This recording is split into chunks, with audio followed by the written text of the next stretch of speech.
Hey, it's Del Jackson. I'm here with Charlie Fisher, coach of Manheim Central. The Barons are hot, coach. I mean, number one, I got you here on a Sunday.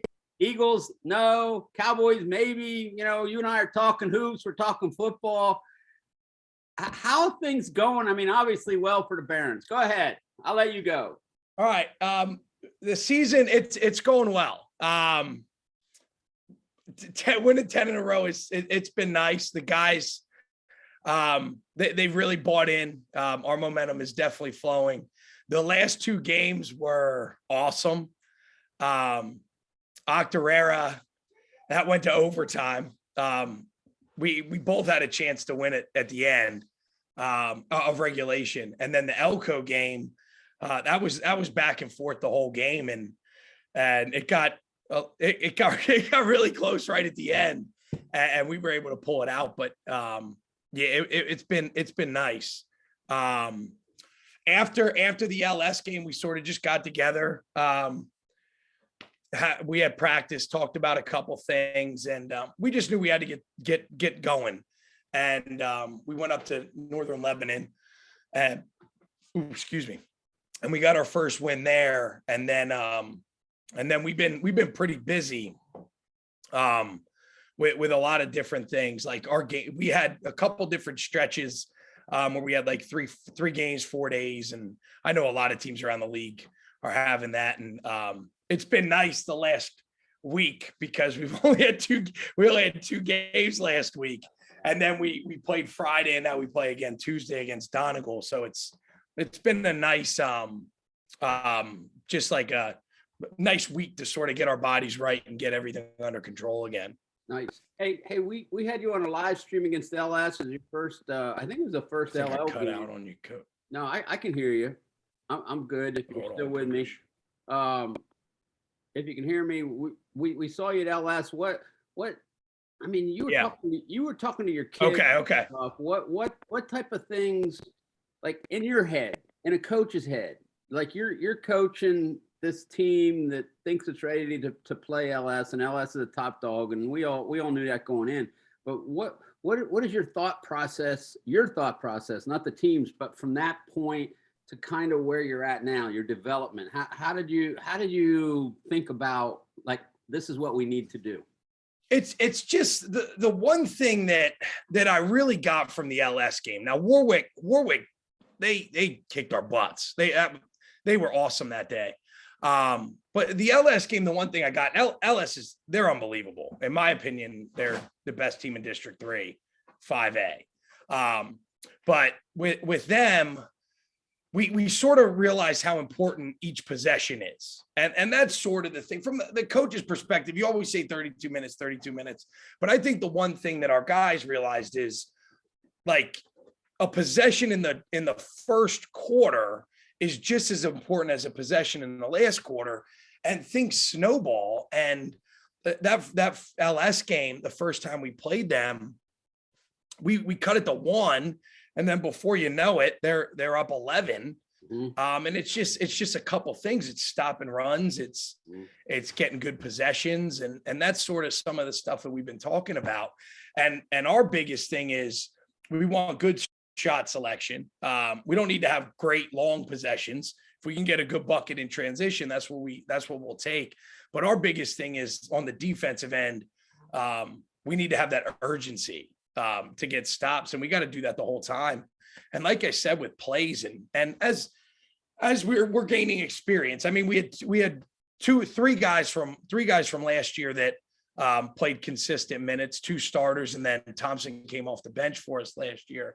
So with our rotation, everybody was new to varsity basketball. So it's part of that's growing pains, part of that's understanding that, hey, varsity basketball is essentially the highest level of competition you're going to play at this age level, night in and night out.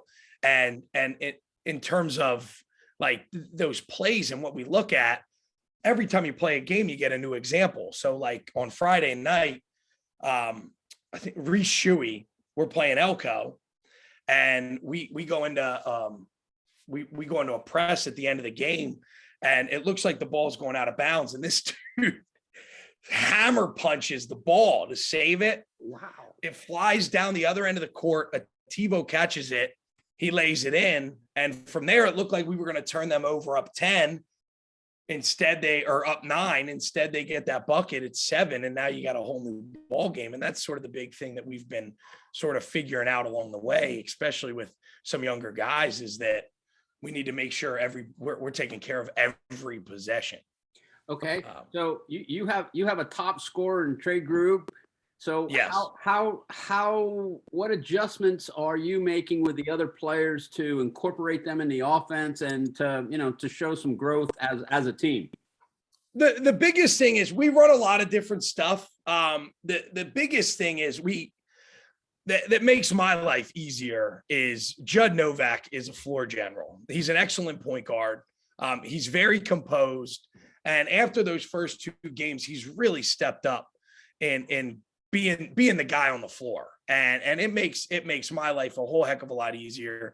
And it makes our teammates' lives a lot easier because he's able to get lane touches and get the ball moving. But our goal is that we have 9 guys at the moment in our rotation, and they've all bought into their role. And we have guys that come in for defense. We have guys that come in for rebounds. We got guys that come in to try to hit a couple threes, and they know that we have all the confidence in them to be able to. My daughter's trying to peek in, to be able to. We have all the confidence in them to be able to do whatever they do best, and I think from where we come in is that we let them know that we have that confidence. I think of guys like Colin Thompson and Colin Nealis. They know that when they're open and they get a kick out there, they're going to try to shoot that 3. And we have all the confidence in the world in them to shoot that. And then we have guys like Connor Fonestock and Jackson Tracy and Logan Hostetter who come in and play defense and rebound and are physical and get buckets inside and just do what they do. And then, Zach Hahn, he comes in when we need a guard to get some composure.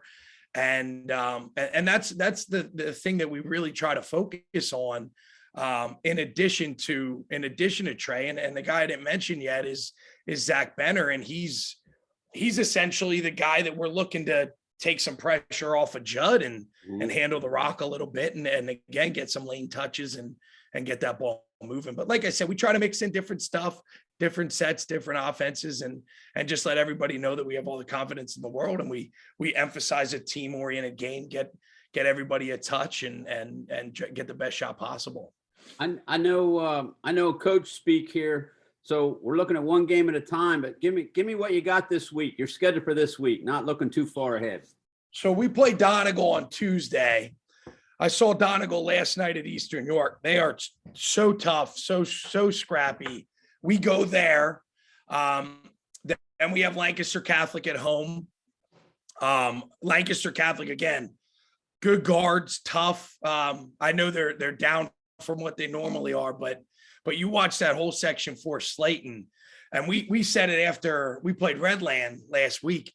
After the Redland game on the bus, we said the next 4 Section 4 games are every one of us going to be a dogfight. Yeah. And that's a really, like, just in our scouts and watching film and getting to some games when we could, that those 4 teams battling each other. Mm-hmm. It's been awesome. Mm-hmm. And so we got Lancaster Catholic on Friday, and then we host our shootout. Yeah, let's talk about Cedar Cliff. Yeah, let's talk about that on Saturday. Yep, Cedar Cliff on Saturday. Let's talk about your shootout. You're frozen on my end, but I can still hear you. Did I lose you?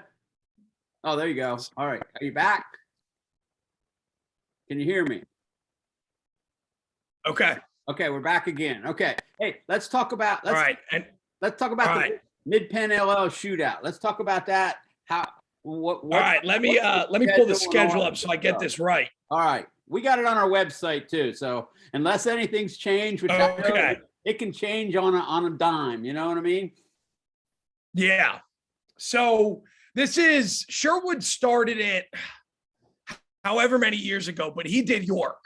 So he did the YAIA and the LL. So my first year at Manheim, we finished that. And then I thought it'd be good to mix it up. So this would have been our 4th year of the Mid-Penn LL. Last year we didn't have it because of COVID. So this is our third year. We have 6 games. They run from 12 to 7:30 tip-offs.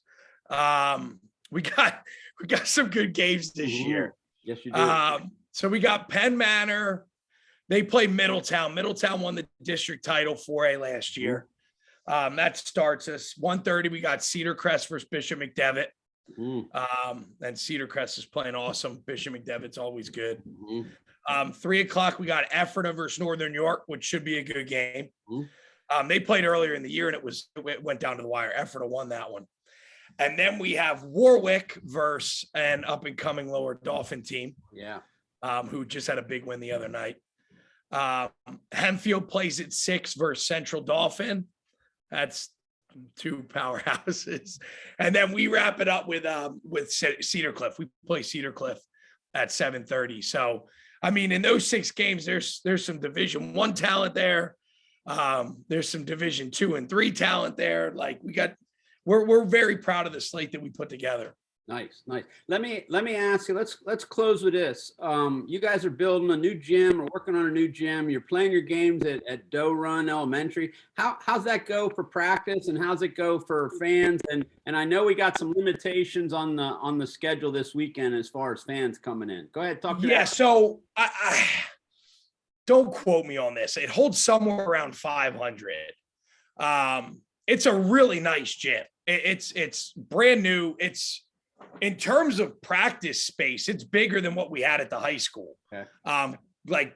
Like good side hoops or glass backboards. Like it's with that sense, it's great. The fans are limited, just because we don't have that many seats compared to your typical bigger high school gyms.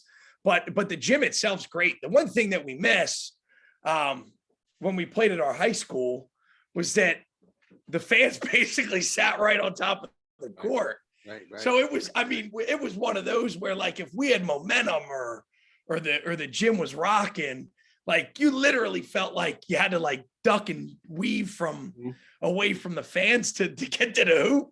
Yeah. And that's what we missed. But like in terms of playing our games there, in terms of practice, Doe Run's been awesome.